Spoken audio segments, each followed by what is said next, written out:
Hi, I'm actor Ian Champion, and welcome to History of Horror Cinema, my personal podcast tour of the good, bad, and the ugly of horror movie history. If you like what you hear, please don't forget to hit subscribe. The Lodger, 1944. We open in Whitechapel, London in 1888. Low-hanging Hollywood fog pollutes the streets like smoke.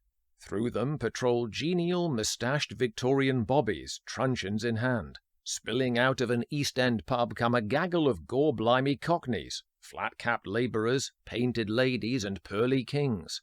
They bid a boozy good night to one of their number, a brassy dame, an uncredited Thora Hird, whose trip down an alleyway ends with her being violently strangled off-camera. "Like a shadow he was, under your very nose," gasps an onlooker as the cops arrive. So far, so cliched.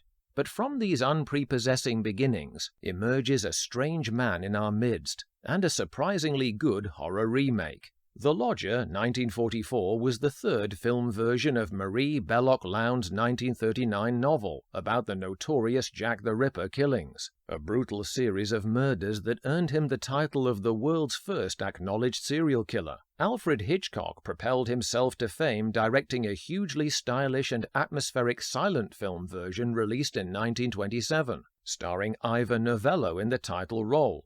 Director and star delighted in playing with audiences' allegiance to the famously handsome musical idol, building heavy suspicion against this enigmatic young man who rents a room in the area, and whose appearance and behavior matches the murderer's description.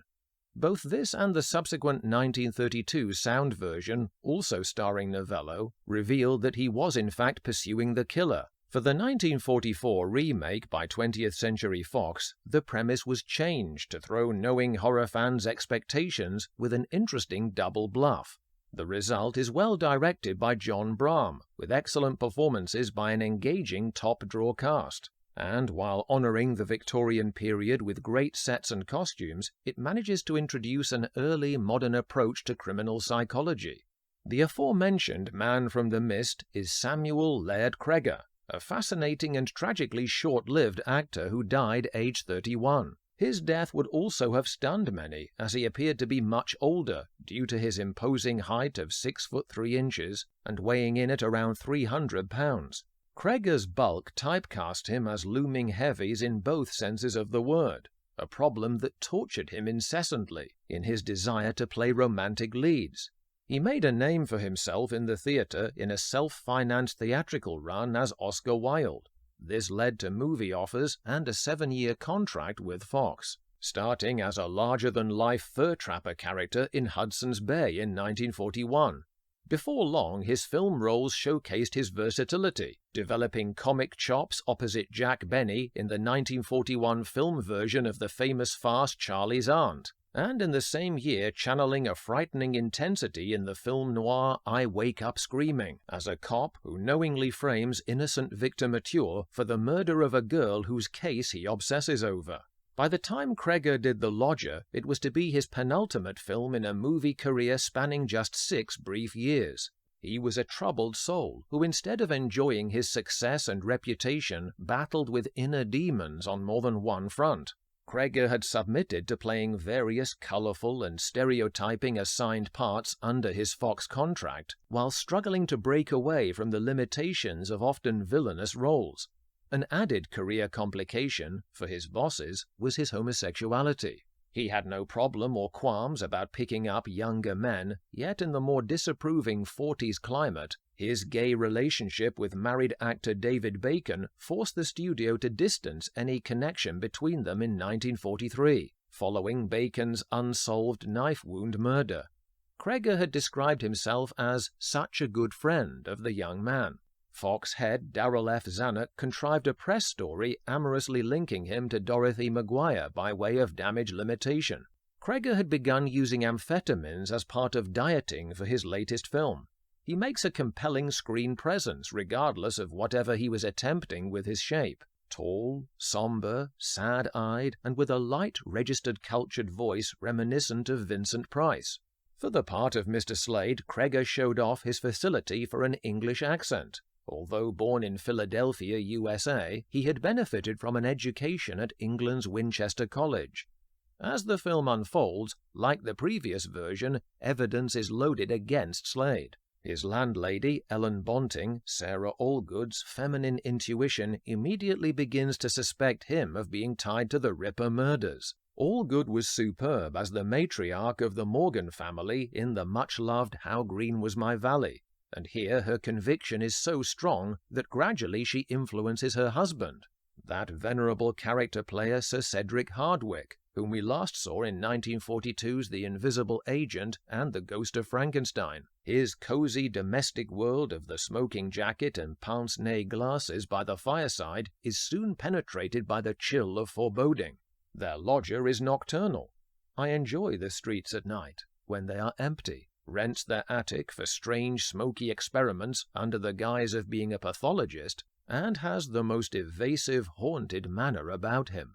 Slade's strangest behavior is around their niece Kitty, a variety musical star who brings out an unsettling instability in his emotions. Gentlemen in the cinemas could be forgiven for a little of that effect upon themselves, as it is the radiantly beautiful Merle Oberon inhabiting the role. At first, her cut-glass accent and Hollywood star voltage seems an unlikely match for the usually low-born performers of that era. Yet, of course, she soon wins you over. Oberon also has a beguiling, unruffled confidence that isn't fazed by Slade's oddball loner even when he waxes almost suicidally lyrical about the hypnotic power of the Thames upon him. Deep water is dark and restful and full of peace. She also takes no offense at his resistance to seeing her show, seeing him almost as a playful challenge.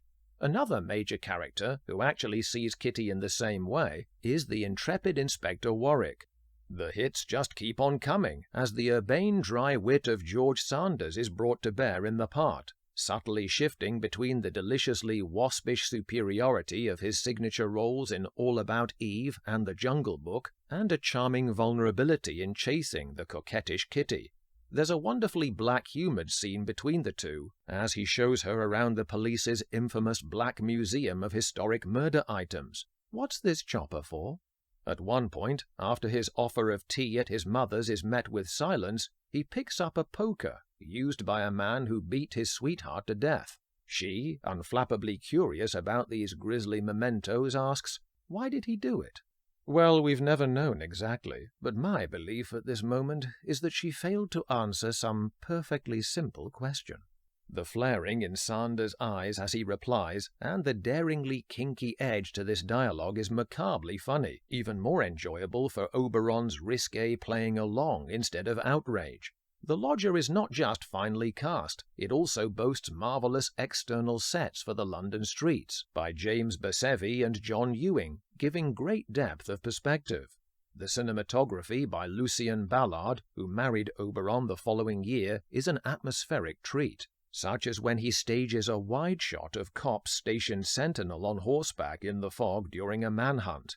As the plot develops, our knowledge and understanding of Slade deepens. This is what gives the film its refreshing modernity of perspective, aided as well by Warwick's hunch of the killer's psychology and the new science of fingerprint analysis. The welcome twist, that in fact he is guilty, is equally a bonus. Far from being a pantomime villain who is evil for the sake of it, or from a glib, cliched motivation, his condition is a complex fusion of Puritan aversion to women and vengeance fueled by a pretty boy brother who was ravaged into suicide by a fallen woman, seemingly leading him astray. He is finally persuaded to see Kitty perform, and as he watches from the audience, his intense stare of mounting, queasy possessiveness suggests he is building to a veritable climax of dangerous action. Trapping her in her dressing room, he succeeds in unnerving her with the homicidal impulses that quell his self-disgust. Yours is a beauty that could destroy men. There is evil in beauty. But if the evil is cut out, he gibbers just as Warwick and his men burst in to save Kitty. Coupled with his perverse passion, Slade has the frightening constitution of an ox, surviving 2 gunshots by Warwick as he flees through the theatre up to a superbly mounted standoff. Hugo Friedhofer's engaging score is silenced, as indeed is all sound except for Cregar's laboured breathing, while he hunches over like a cornered animal before the police. Moments tick by in mounting tension, held confidently by Brahm, until, with nowhere left to go, Cregar turns and crashes spectacularly through an upper window into the river below, that he foresaw as his terminal resting place. This excellent ending is further capped with a hint that possibly Slade may not have been the pursued Ripper. "If it was him, I'm glad," remarks his Mrs. Bonting, just to remind us that the identity of the notorious Jack the Ripper is still highly controversial. After The Lodger, Cregar was tipped to play two great classical parts, Shakespeare's Henry VIII on Broadway and Javert in a film of Les Miserables. His final role, though, was the psychotically murderous pianist George Harvey Bone in Fox's Hangover Square, which I'll be covering in a future episode. This reunited him with director Brahm and co-star Sanders. For the part, Cregar resorted to even more severe crash dieting as a bid to change industry perceptions to suit his romantic self-image aspirations. However, the shock severity of losing a third of his body weight down to 200 pounds ruinously taxed his heart and led to stomach complications. Sadly, he did not long survive an operation for the latter and died on December 9, 1944. Although he was determined to be a thinner man, Laird Cregar left us as a burgeoning young talent much too soon. Thanks for listening. If you like what you hear, please don't forget to hit subscribe.